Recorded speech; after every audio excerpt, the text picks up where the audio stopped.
Honorable Speaker, I present the interim budget for 24-25.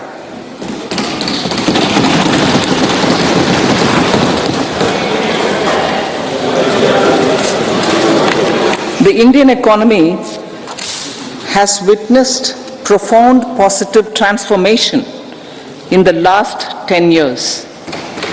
The people of India are looking ahead to the future with hope and optimism.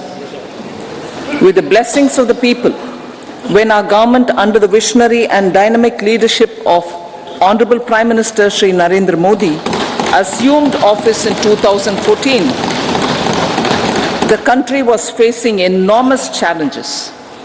With Sabka Saath, Sabka Vikas as its mantra, the government overcame those challenges in right earnest. Structural reforms were undertaken. Pro-people programs were formulated and implemented promptly. Conditions were created for more opportunities for employment and entrepreneurship. The economy got a new vigor. The fruits of development started reaching the people at scale. The country got a new sense of purpose and hope. Naturally, the people blessed the government with a bigger mandate.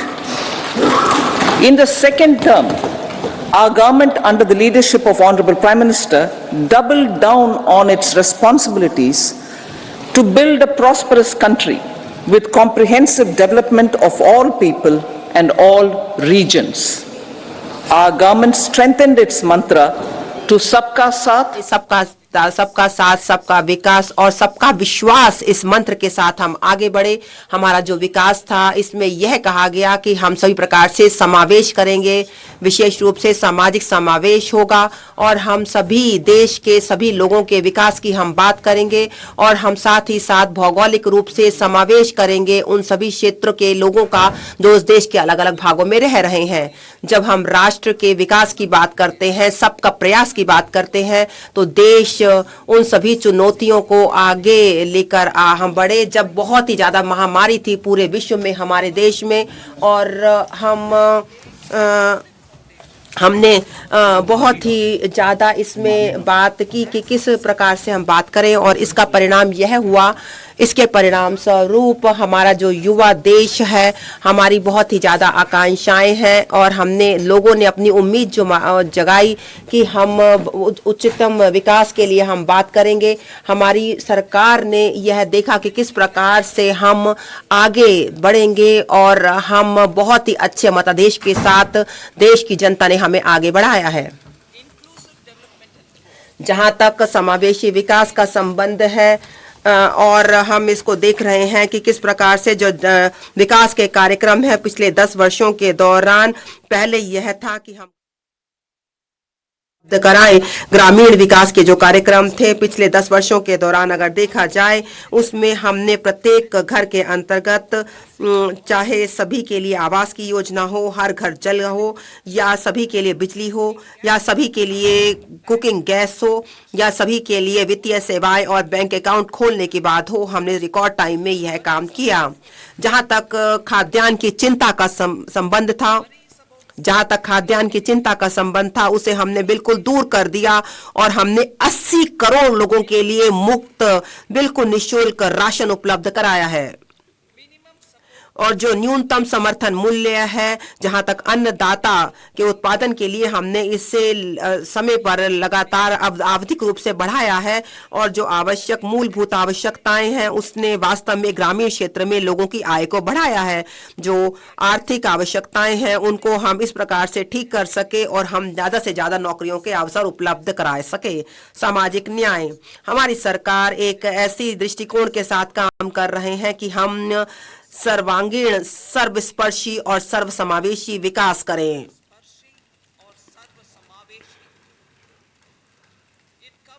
इसमें सभी जातियों को शामिल किया गया है और सभी स्तरों की जनता को शामिल किया गया है।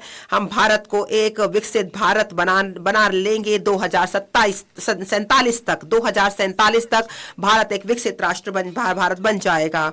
और इसको देखने के लिए हम लोगों को सशक्त बनाने के लिए हम काम कर रहे हैं। पहले सामाजिक न्याय एक राजनीतिक नारा हुआ करता था। हमारी सरकार के लिए जो सामाजिक न्याय है एक बहुत ही प्रभावी और आवश्यक सरकारी मॉडल है। जो एक ऐसी स्थिति आ गई थी, एक ऐसी स्थिति जहां पर हम सभी दृष्टिकोण हमने ऐसा अपनाया है जहां तक हम एक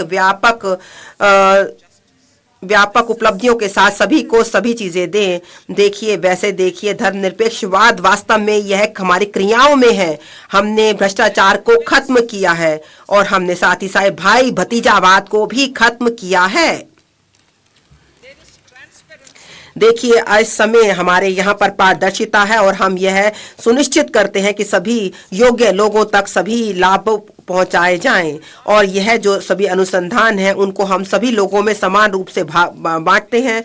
और जो सामाजिक जो चीज़ें हैं हम चाहते हैं कि सभी लोगों को समान रूप से मिलें। हम सभी तरीके से देखते हैं कि हम केवल परिणामों पर ही ध्यान दें और साथ ही साथ सभी के लिए सामाजिक आर्थिक बदलाव भी लाया जाए और सभी को अवसर मिले। जैसा कि हमारे माननीय प्रधानमंत्री जी का यह पूर्ण विश्वास है कि हम गरीब, महिला, युवा और अन्नदाता किसान, इनके लिए हम मुख्य रूप से काम करें।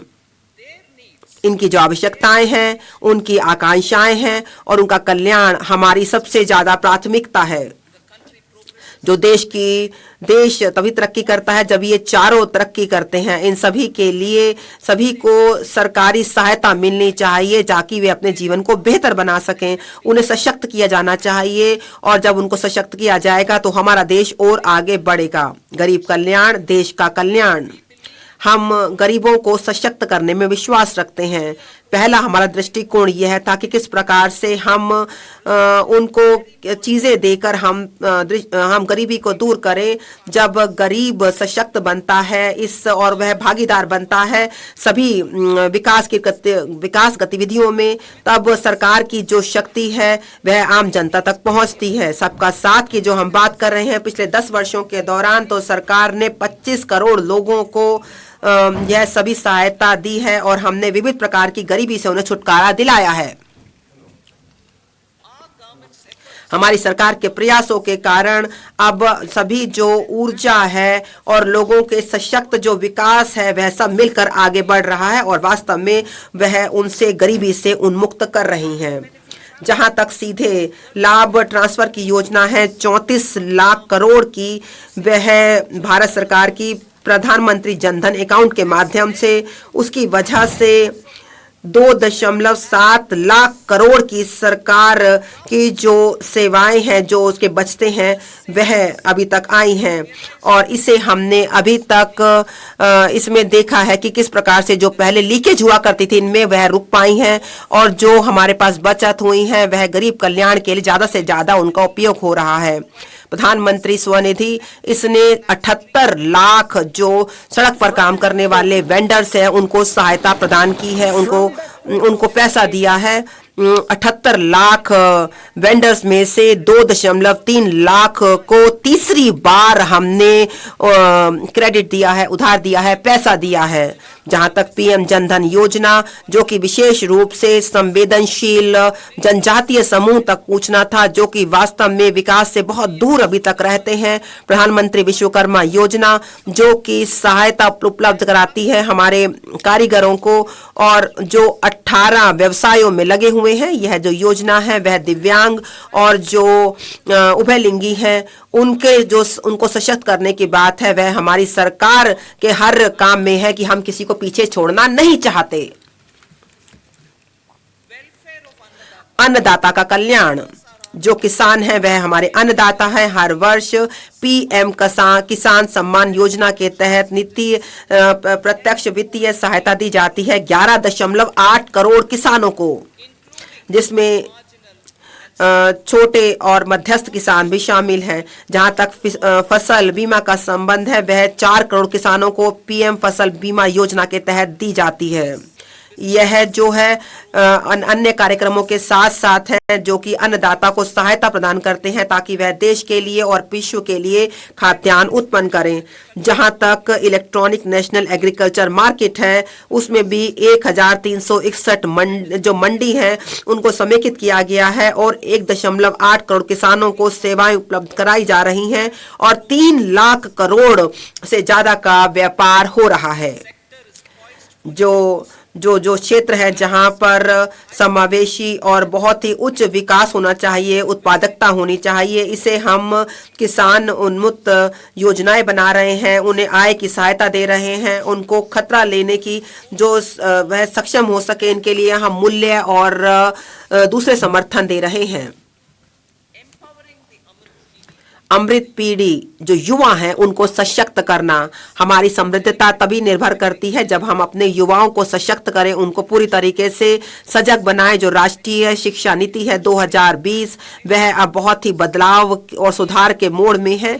जो पीएम स्कूल है वह पीएम श्री वह बहुत ही अच्छी शिक्षण सुविधाएं उपलब्ध कराती है ताकि सभी रूप से बच्चों का विकास किया जा सके।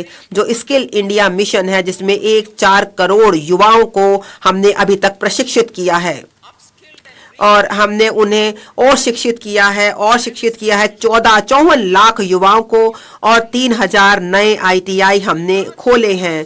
भारी संख्या में जो नए संस्थान हैं जो उच्च शिक्षा के हैं, जिसमें 7 IIT, 16 IIIT हैं, 7 IIM हैं, 15 एम्स हैं और 390 विश्वविद्यालय हैं जिनको हमने अभी तक खोला है।